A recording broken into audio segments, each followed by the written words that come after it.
మా శాసనసభ్యులు వస్తున్నారు, అన్న మేము ఎమ్మెల్యేలు అయినా కానీ మా ఎంబడి ఉన్న వాళ్ళకి ఏం చేయలేకపోతున్నాం, వాళ్ళకు ఉద్యోగం ఇవ్వలేకపోతున్నాం, ఉపాధి కల్పించలేకపోతున్నాం అని అన్ని రాజకీయ పార్టీలకు సంబంధించిన ప్రజాప్రతినిధులు వస్తున్నారు.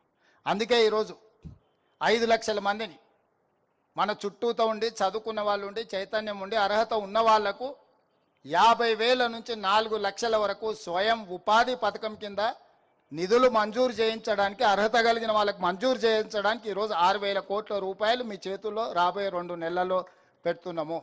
జూన్ 2 నాడు 5 లక్షల మంది లబ్ధిదారులను మనం ప్రకటించబోతున్నాము. కాంగ్రెస్ ఉన్నది అంటేనే కరెంటు ఉండదు, కాంగ్రెస్ అంటేనే కరోనా వైరస్ కంటే ప్రమాదం. ఈరోజు ఈ బడ్జెట్ చూస్తే అదే అర్థమవుతున్నది. సంక్షేమానికి సమాధి, అభివృద్ధికి అడ్రస్ గల్లెంతు, ప్రజలకిచ్చిన గ్యారంటీలకు గోరిగట్టి, పార్టీ కార్యకర్తలకు మాత్రం పప్పు బెల్లాల్లాగా ఏదో వీళ్ళు అబ్బసొత్తు అన్నట్టు 6,000 కోట్లు పంచిపెడతారట. 6,000 కోట్లు ఎవడి అబ్బసొత్తు? తెలంగాణ ప్రజల సొత్తు. కార్యకర్తలకు ఇస్తాం, కాకరకాయలకు ఇస్తాం అంటే చూస్తా ఊరుకోవడానికి ఈ రాష్ట్ర ప్రజలు సిద్ధంగా